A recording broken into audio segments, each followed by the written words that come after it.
सबको महसूस हुआ होगा कि उनके अंदर इस बात का कन्विक्शन उस समय भी था जब सुप्रीम कोर्ट से उनको इतनी खरी खोटी, इतनी जो आपने कहा कि मायूसी है, आपने बहुत माइल्ड सा शब्द इस्तेमाल किया, बहुत सा एक बड़ा सेक्शन था कि जब सुप्रीम कोर्ट ने सीधे सीधे केस को डिसमिस करते हुए यह बताया कि अब इस जमहूरियत में आप अदालत से इंसाफ के लिए ज़्यादा दिन तक गुहार नहीं लगा सकते, और वह तब अगर जो गुनहगार या जिसके ऊपर आप सवाल उठा रहे हैं वह देश का सबसे ताकतवर व्यक्ति है।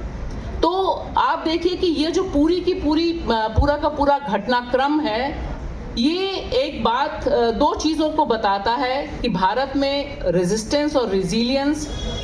आज के दौर में भी उसी तरह से जिंदा है जैसे जिस समय जो नाजी और हिटलर थे उनके खिलाफ जब जिंदा था, जिस समय हम तमाम तरह के प्लेज और तमाम तरह की फिल्में देखते थे वह भी जिंदा था। उसी की एक मिसाल में मुझे ज़किया जाफ़री का सफ़र नज़र आता है, और अंत तक जिस तरह से उन्होंने एक उम्मीद रखी, क्योंकि यह बहुत हैरान करने वाली बात थी कि उन्होंने सब कुछ अपनी आंखों के आगे देखा, सारी चीज़ें अपनी आंखों के आगे देखी, और आप देखिए उसके बाद भी उन्हें यह हौसला था, और यह हौसला निश्चित तौर पर जो सिविल सोसाइटी है, जो हम भारत के लोग हैं, वहीं से मिल रहा था। 2002 इस बात की भी तस्दीक करता है कि 2004 से लेकर 2014 तक भी जो हुक्मरान रहे, उन्होंने भी इंसाफ के लिए जो लड़ाई लड़ी जानी चाहिए थी उसे तेज़ नहीं किया। इंसाफ की लड़ाई में जो कदम उठाया जाना चाहिए था, और उसी की वजह से 2002 के जो गुनहगार हैं आज वो हम सब के मुल्क के सरपरस्त बन के बैठे हुए हैं। तो जो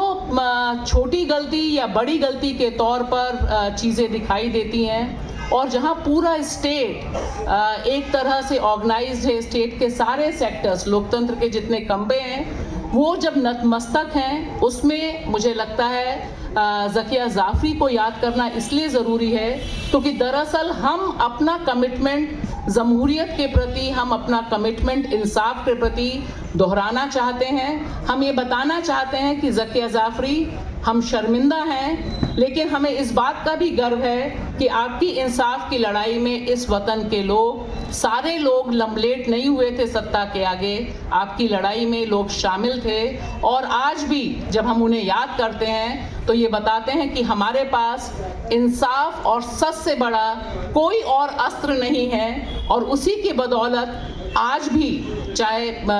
गुजरात हो या गुजरात के बाद के जितने भी कम्युनल वायलेंस है, मैं एक सबसे रिक्वेस्ट ज़रूर करूँगी कि गुजरात हो या दिल्ली हो, उसे दंगा मत कहिए, यह दंगा नहीं है।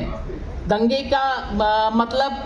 जो है ये है कि जहाँ कॉन्फ्लिक्ट है दो कम्युनिटीज़ में, दो कम्युनिटीज़ टकराती हैं, यह दंगा नहीं है। जैसे सिखों का कत्लेआम था वैसे ही 2002 था, वैसे ही दिल्ली थी, और अनगिनत जगहें उनको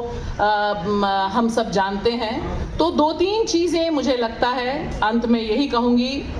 कि ज़किया जाफ़री मेरे लिए किश्वर नाहिद की हम गुनहगार औरतें हैं। जिस तरह से किश्वर नाहिद ने लिखा, हम गुनहगार औरतें जो किसी भी तरह से किसी भी जुल्म के आगे घुटने नहीं टेकती हैं, और अंत तक इस बात में विश्वास रखती हैं मरते दम तक, अंतिम सांस तक,